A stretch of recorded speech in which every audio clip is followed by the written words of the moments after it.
नमस्कार, मी गुरुराज.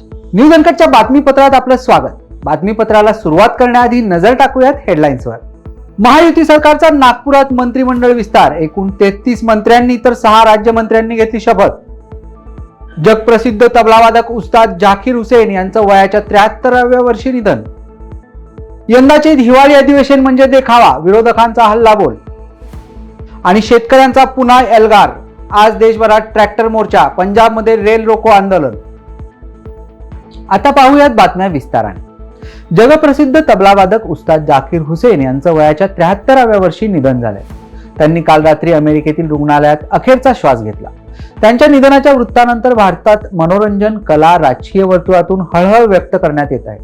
दरम्यान त्यांच्या निधनानंतर त्यांनी भारतीय तसेच जागतिक संगीत क्षेत्रात दिलेल्या योगदानाची आठवण काढली जाते. त्यांना एकूण 3 ग्रॅमी पुरस्कार मिळाले होते. त्यांना पद्मविभूषण पुरस्कारानेही सन्मानित करण्यात आलं होतं. राज्य सरकारच्या मंत्रिमंडळाचा बहुप्रतीक्षित विस्तार काल संपन्न झाला. नागपुरातील राजभवनात दिमाखदार सोहळ्याचं आयोजन करण्यात आलं होतं. आजपासून हिवाळी अधिवेशनाला सुरुवात होत आहे. त्याच्या 1 दिवस आधीच महायुतीच्या मंत्रिमंडळाचा विस्तार करण्यात आलाय. महायुतीच्या 39 आमदारांनी मंत्रिपदाची शपथ घेतली आहे. यामध्ये भाजपाच्या सर्वाधिक 19 जणांचा समावेश आहे, तर शिवसेनेच्या 11 आणि राष्ट्रवादी काँग्रेसच्या 9 जणांचा समावेश आहे. गेल्या मंत्रिमंडळातील काही जणांना डच्चू देत यंदा महायुतीमधील तिन्ही पक्षांनी मिळून 25 नवे चेहरे दिले आहेत. राज्याच्या विधानसभेत विरोधी पक्षनेते पदासाठी अर्ज करावा लागत नाही. सर्व विरोधी पक्षांना एकत्रित बोलवून या पदासाठी नाव मागितले जाते. हे नाव निश्चित झाल्यानंतर त्याची सभागृहात घोषणा होते. विधानसभा अध्यक्षांनी याबाबत अद्याप कुठलीच पावले उचललेली नसल्याने सरकार याबाबत सकारात्मक नाही, अशी टीका महाविकास आघाडीकडून नाना पटोले आणि जितेंद्र आव्हाड यांनी केली आहे. देशभरातील शेतकऱ्यांनी त्यांच्या मागण्यासाठी पुन्हा आंदोलन सुरू केलं आहे. या आंदोलनाचाच एक भाग म्हणून शेतकरी संघटनांनी आज 16 डिसेंबर रोजी पंजाब व्यतिरिक्त इतर राज्यात ट्रॅक्टर मोर्चा काढलाय. याशिवाय 18 डिसेंबर रोजी पंजाबमध्ये रेल रोको आंदोलन करण्याचेही जाहीर करण्यात आलंय. पंजाबचे शेतकरी नेते सरवनसिंह पंडेर यांनी माध्यमांशी बोलताना सांगितले की पंजाबमधील रेल रोको आंदोलनासाठी त्यांनी 13,000 गावांमध्ये राहणाऱ्या लोकांना दुपारी 12 वाजता रेल्वे ट्रॅक रोखण्यासाठी आवाहन केलंय. जेमिमा रॉड्रिक्सच्या 73 आणि स्मृती मंदानाच्या 54 धावांच्या बळावर भारताने रविवारी पहिल्या T20 सामन्यात वेस्ट इंडिज संघाचा 49 धावांनी पराभव करून 3 सामन्यांच्या मालिकेत 1-0 अशी आघाडी घेतली आहे. फलंदाजीसाठी आमंत्रित केल्यानंतर भारताने वेस्ट इंडिज विरुद्ध 4 विकेट्सवर 195 धावा करून आपली सर्वोत्तम T20 आंतरराष्ट्रीय धावसंख्या उभारली होती. त्याचा पाठलाग करताना वेस्ट इंडिज टीम 146 धावांवर ऑल आउट झाली. बातमीपत्रात वेळ झाली छोट्याशा विश्रांतीची. पाहत राहा न्यूज अनकट. ऐतिहासिक वारसा लाभलेला मराठ मुलूक महाराष्ट्र. या महाराष्ट्राला विविध रंगी छटा आहेत. साहित्य, कला, पर्यटन, नृत्य, भाषा, संत परंपरा अशा विविधतेने तो नटलेला आहे. हीच गौरवशाली विविधता जपत सुवरंग मराठी केवळ महाराष्ट्राच्या सांस्कृतिक संहितेपुरते मर्यादित न राहता समकालीन नवकल्पनांवर आधारित कार्यक्रमांद्वारे मराठी मनोरंजन विश्वात स्वतःची एक अनोखी जागा निर्माण करत आहेत. मराठी मनोरंजन क्षेत्रातील उत्तम दिग्दर्शक, लेखक आणि निर्मात्यांच्या प्रतिभेचा पुरेपूर वापर करून मनोरंजनाचा आगळा वेगळा रंग उधळण्यास आम्ही सज्ज आहोत. स्वरंग मराठीचे उद्दिष्ट मराठी मनोरंजन क्षेत्रामध्ये मनोरंजनाची वहिवाट सोडून, रूढीवादी पद्धती तोडून मनोरंजनाचा समृद्ध अनुभव प्रदान करून देण्याचा आहे. म्हणूनच यात विविध पद्धतीचे मनोरंजक आणि माहितीपूर्ण कार्यक्रम स्वरंग मराठीवर बघता येतील. शेवटी एकच, धकाधकीच्या जीवनात धांगडधिंगा करण्यापेक्षा बसूया, हसूया, गाऊया, जगूया. नाती गोती श्रावण मोती गावामधले जीवंत रंग. नाती गोती श्रावण मोती गावामधले जीवंत रंग. चला जोडूया, चला पाहूया, जशी संस्कृती तसा स्वरंग. विश्रांतीनंतर पाहूयात उर्वरित बातमीपत्र. कृषी क्षेत्रातील संशोधन शेतकऱ्यांपर्यंत पोहोचवण्यासाठी कृषी महोत्सव हे चांगले माध्यम आहे. भारतासह जगात अनेक ठिकाणी महोत्सवाचा शेतकऱ्यांच्या जीवनात बदल आणण्यासाठी प्रभावीपणे वापर केला जातो. त्यातही प्रत्यक्ष अनुभूती देणारे जळगावमध्ये भरलेले जैन हायटेक शेतीचा नवा हुंकार हे जगातील एकमेव कृषी महोत्सव आहे। एकाच छताखाली जमिनीच्या मशागतीपासून ते काढणीपर्यंत, काढणी पश्चात विक्री व्यवस्था, जल आणि मृदू संधारण, अत्याधुनिक ठिबक सिंचन, फर्टिगेशन पद्धती, जैन ऑटोमेशन, रोपांची निर्मिती आणि लागवड प्रक्रिया, फ्युचर फार्मिंग म्हणजेच भविष्यातील शेती, स्मार्ट ॲग्रिकल्चर याबाबत या प्रदर्शनात माहिती देण्यात आली आहे।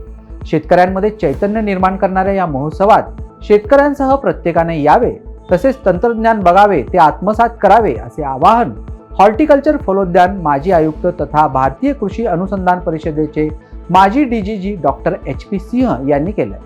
जळगाव जिल्ह्यातील वावरदे ग्रामस्थांनी एरोंडोल ते शेगाव जाणाऱ्या दिंडीचे गावात स्वागत केलंय। दिंडीचे हे 35वे वर्ष असून 400 भाविक या दिंडीत सहभागी आहेत। वावरदे येथील सामाजिक कार्यकर्ते सुमित पाटील यांनी दिंडीतील पालखीची आरती केली। यावेळी मोठ्या संख्येने ग्रामस्थ उपस्थित होते, तसेच महाप्रसादाचा कार्यक्रमही यावेळी पार पडला। इंदापूरचे राष्ट्रवादी काँग्रेसचे आमदार दत्तात्रय भरणे यांनी मंत्रिपदाची काल शपथ घेतली। यानंतर इंदापूर शहरात आनंदोत्सव साजरा करण्यात आला असून नागरिकांनी लाडू वाटप करत, गुलालाची उधळण करत हा आनंदोत्सव साजरा केलाय। इंदापूर शहरातील बाबा चौकात मोठ्या LED स्क्रीनवर हा शपथविधी सोहळा पाहण्यासाठी इंदापूरकरांनी मोठी गर्दी केली होती। बातमीपत्रात वेळ झाली छोट्याशा विश्रांतीची। पाहत रहा न्यूज अनकट। ऐतिहासिक वारसा लाभलेला मराठ मुलूक महाराष्ट्र।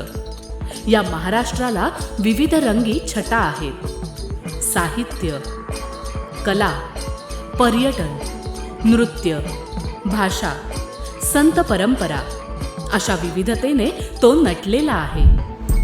हीच गौरवशाली विविधता जपत सुवरंग मराठी केवळ महाराष्ट्राच्या सांस्कृतिक संहितेपुरते मर्यादित न राहता समकालीन नवकल्पनांवर आधारित कार्यक्रमांद्वारे मराठी मनोरंजन विश्वात स्वतःची एक अनोखी जागा निर्माण करत आहेत। मराठी मनोरंजन क्षेत्रातील उत्तम दिग्दर्शक, लेखक आणि निर्मात्यांच्या प्रतिभेचा पुरेपूर वापर करून मनोरंजनाचा आगळा वेगळा रंग उधळण्यास आम्ही सज्ज आहोत। स्वरंग मराठीचे उद्दिष्ट मराठी मनोरंजन क्षेत्रामध्ये मनोरंजनाची वहिवाट सोडून, रूढीवादी पद्धती तोडून मनोरंजनाचा समृद्ध अनुभव प्रदान करून देण्याचा आहे। म्हणूनच यात विविध पद्धतीचे मनोरंजक आणि माहितीपूर्ण कार्यक्रम स्वरंग मराठीवर बघता येतील। शेवटी एकच, धकाधकीच्या जीवनात धांगडधिंगा करण्यापेक्षा बसूया, हसूया, गाऊया, जगूया। नाती गोती श्रावण मोती गावामधले जिवंत रंग, नाती गोती श्रावण मोती गावामधले जिवंत रंग। चला जोडूया, चला पाहूया, जशी संस्कृती तसा स्वरंग। विश्रांतीनंतर पाहूयात उर्वरित बातमीपत्र। राज्यात तापमान कमी झालं असून काही भागात हाडं गोठवणाऱ्या थंडीला सुरुवात झाली आहे। यंदाच्या हंगामातील निचांकी तापमानाच्या नोंदींना आता सुरुवात झाली असून राज्यात थंडीची लाट येण्यास पोषक वातावरण असल्याचं हवामान विभागाने सांगितलंय। भारतीय हवामान विभागाचे पुणे प्रमुख KS होसाळीकर यांनी याबाबत सोशल मीडिया X प्लॅटफॉर्मवर पोस्ट करत तापमानात आणखी घट होण्याची शक्यता वर्तवली आहे। सध्या राज्यात 11 ते 14 अंशापर्यंत किमान तापमानाची नोंद होत आहे। दरम्यान हे तापमान आणखी खाली जाऊ शकतं असं ते म्हणाले। खालापूर जवळील शिंगणापूर येथे काळा मारुती देवस्थानमधील पुजाऱ्याच्या गळ्याला चाकू लावून 1 किलो चांदीचा पत्रा आणि मंदिरातील दानपेटीमध्ये असलेले 10,000 रुपये असा एकूण 70,000 रुपयांचा मुद्देमाल अज्ञात चोरट्यांनी चोरून नेल्याची धक्कादायक घटना काल मध्यरात्रीच्या सुमारास घडली आहे। मंदिरातील CCTV कॅमेऱ्यात चोरटे कैद झाले असून याबाबत खालापूर पोलीस पुढील तपास करत आहेत। परभणी येथे डॉक्टर बाबासाहेब आंबेडकर यांच्या पुतळ्यासमोरील संविधान प्रतिकृतीची विटंबना झाल्यानंतर त्याच्या निषेधार्थ आंदोलन करणाऱ्या आंदोलकांवर अश्रुधुराचा मारा करून त्यांच्यावर लाठीचार्ज करणाऱ्या, त्याचबरोबर पोलीस कोठडीमध्ये दलित तरुणाला मारहाण करून त्याच्या मृत्यूस जबाबदार असणाऱ्या पोलीस अधिकाऱ्यांवर आणि कर्मचाऱ्यांवर सदोष मनुष्यवधाचा गुन्हा दाखल करावा अशी मागणी RPI आठवले गटाचे पुरंदर तालुका अध्यक्ष पंकज धिवार यांनी केली। मी पंकज धिवार, पुरंदर तालुका रिपब्लिकन पक्षाचा तालुका अध्यक्ष। परभणी येथे विश्वभूषण भारतरत्न डॉक्टर बाबासाहेब आंबेडकर यांच्या पुतळ्यासमोरील संविधानाचा अवमान करण्यात आला। या अवमानाच्या अनुषंगाने संविधानप्रेमी अनुयायांनी निषेध म्हणून मोर्चा काढण्यात आला. त्या मोर्चाला प्रतिबंध घालावा म्हणून पोलिसांनी अतिरिक्त बळाचा वापर करून अश्रुधुराच्या नळकांड्या फोडल्या आणि कोम्बिंग ऑपरेशनच्या नावाखाली दलित वस्तीमध्ये घुसून दलित तरुणांना मारहाण केली. अगदी घरात घुसून दलित तरुणांना मारहाण करण्यात आली. या घटनेचा प्रथमतः आम्ही निषेध करतो की परभणीमध्ये आमचा बांधव जो लॉ शिकत होता त्या लॉच्या 3ऱ्या वर्षाला शिकणाऱ्या सोमनाथ सूर्यवंशी नावाच्या तरुणाला युवकाला पोलिसांनी अक्षरशः कोठडीत इतक्या मोठ्या प्रमाणात मारहाण केली, त्यामध्ये त्याचा मृत्यू झाला. या सर्व घटनेमध्ये जे पोलीस अधिकारी जबाबदार आहेत त्यांच्यावर सदोष मनुष्यवधाचे गुन्हे दाखल व्हावे. त्याचबरोबर या प्रक्रियेमध्ये नक्की मास्टरमाइंड कोण आहे याचा शोध घेतला जावा आणि ते जर झालं नाही तर संपूर्ण महाराष्ट्रात संविधानप्रेमी आणि आंबेडकरी अनुयायांचा उद्रेक झाल्याशिवाय राहणार नाही. हे झाली या बातमीसह या बातमीपत्रात इथेच थांबायची. पाहत रहा न्यूज अनकट.